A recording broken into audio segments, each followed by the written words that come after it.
My dad practically gave me up to his sister from the moment I was born. My mom died when she was giving birth to me. And my aunt told me he never recovered from that because he blamed me for her dying. It hurt a lot as a kid that at family events he would ignore my existence. When I was a little older, he got more vocal about me killing her, and he can't stand to look at my face. You can imagine the amount of therapy that put me in. I used to go to church crying because I was scared about going to hell for doing that to my mom.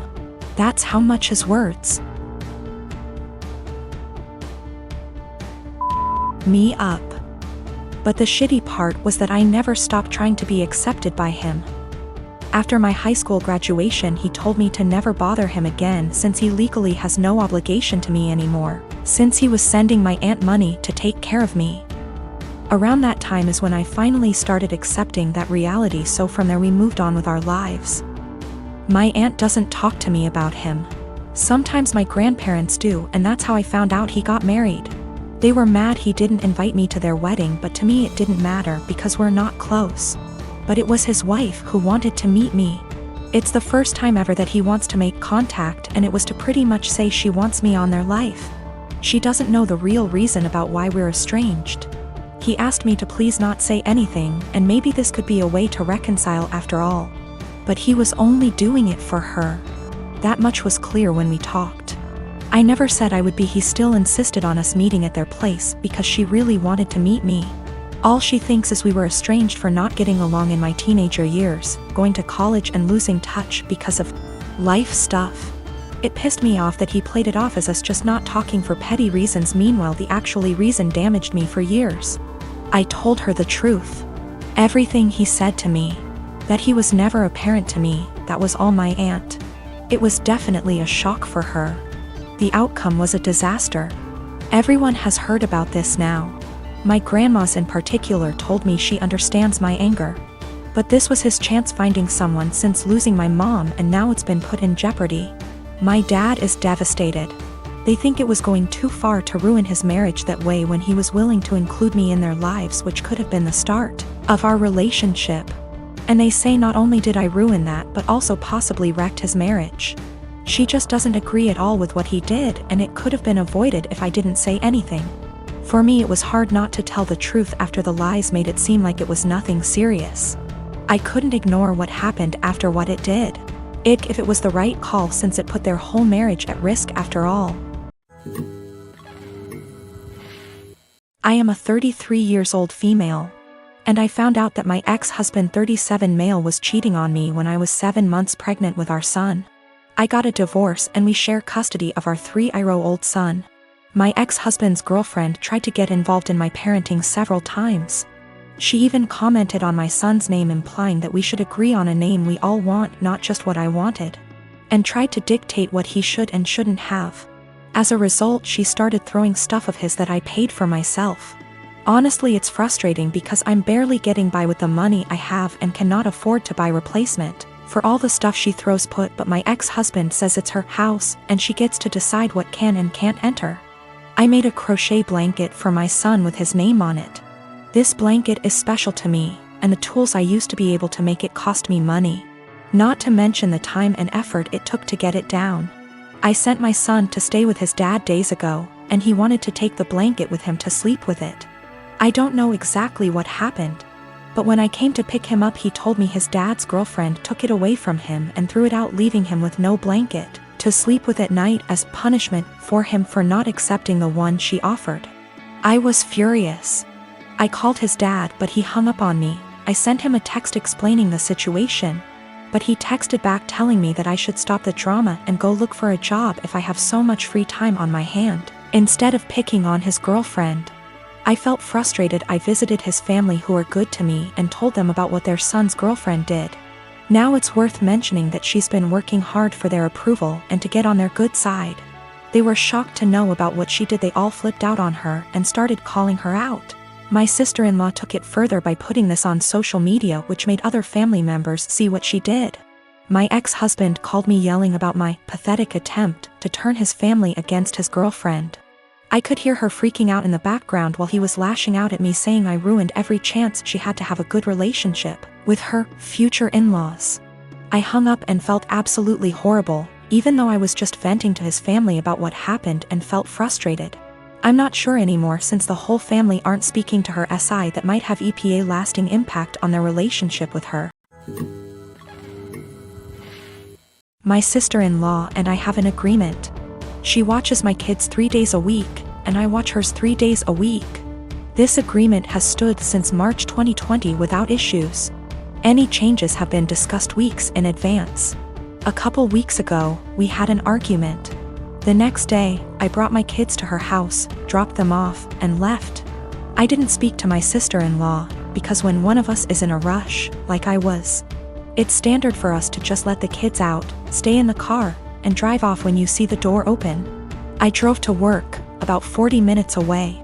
When I got there, I had about 20 missed calls, and even more texts, all from my sister-in-law, all saying she didn't want to watch the kids given our argument. Her first text arrived a little before I got to her place, but I didn't see it until I got to work because my phone is always on silent when I drive. I rang her, said I'll arrange to work from home, then come get the kids. She said I have 45 minutes to get back to her place or she would call the police. I told my supervisor the situation, and she said I could leave after I did a few things. This delayed me 20 minutes. When I got back to my sister-in-law's, just over an hour later, she said she'd already called the police when the 45 minutes ran out. I then had to stick around long enough to tell the officer that I didn't abandon my children, there was just a communication issue. Sister-in-law and I had another shouting match later over this. I arranged other childcare for my kids and I've been mostly ignoring her since. However, she reached out and apologized, and has asked if I'd be willing to go back to the old childcare arrangement. I work with kids. If I got child abandonment on my record, I would never work in my field again, which she knew. And her calling the police was a massive overreaction, so if she needs a babysitter she can go whistle for all I care. She said that if I checked my phone, talked to her that morning, or came back when I was supposed to, she would not have needed to call the police, and I did this to myself. As she gave me a warning with that first text and I could have checked my phone or spoken to her directly when I got to her place. All of which she says she would have done if she were in my position, given that we'd argued the night before. I've told her that if she thinks I'm babysitting for her, she's delusional, and she's on her own. Because of my refusal, it's looking like she may have to quit her job because my brother and her would pay more for a babysitter than they would earn from her working. My mother and brother have both called me an arsehole because there were no consequences to her calling the police, and that while she overreacted, she's apologized, so if I really forgive her, I'll let us move on. This income loss would also mean that she, my brother, and my niece and nephew might need to move somewhere cheaper. That my brother might have to take on extra hours at work. And in an extreme scenario they may even be completely unable to live independently, meaning they'd have to move in with her parents, who live several hours away. My best friend and I are quarantining at our apartment together. She's trans and has had trouble growing her hair out, so she wears wigs. She has some really cute ones in other colors that she wears for fun and stuff. But she has a standard everyday wig she wears most of the time. Lola never got the traditional girly childhood, so we've been making one for her in quarantine. We built a fort in the living room, have been making friendship bracelets, playing summer camp-style games. It's a lot of fun. Last week, Lola mentioned to me that she wanted to start a quarantine diary so that she could document her experiences for future generations. I actually thought it was really cool, and then we got on the topic of journaling and I told her about my first diary. One of those flismy lock diaries that every girl had as a kid. We bought matching ones as part of our Give Lola Her Childhood Back crusade. They took a little while coming in, but we got them on Friday. Saturday night, some of our friends from college decided to do an impromptu girls' night in. Lola was in the shower, so I answered the Zoom without her. Lola is not out to anybody at our college and I respect that. This is her fresh start and she has a right to decide when she wants to come out to these people, if at all.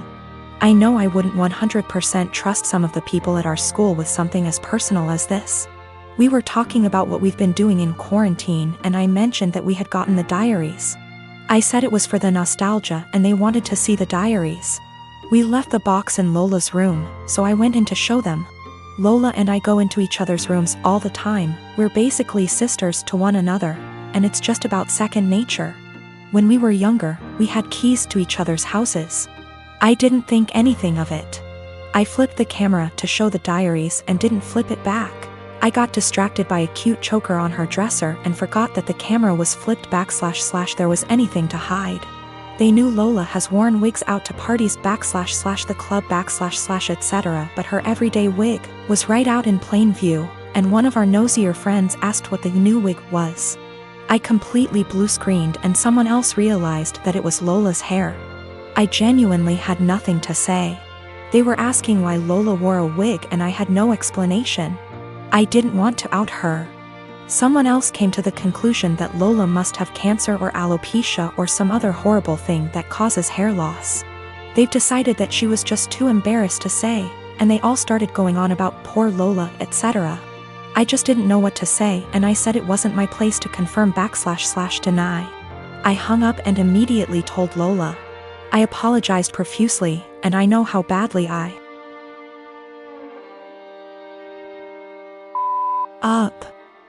I feel so guilty about it. But, understandably, she's upset. Now, she's being forced to decide whether or not to out herself. Lola, understandably, doesn't want to lie about having some serious disease, and people are already trying to show support. At the same time, though, she doesn't want to have to come out. I don't know what to do. I want to support her, but she doesn't want to even see me right now.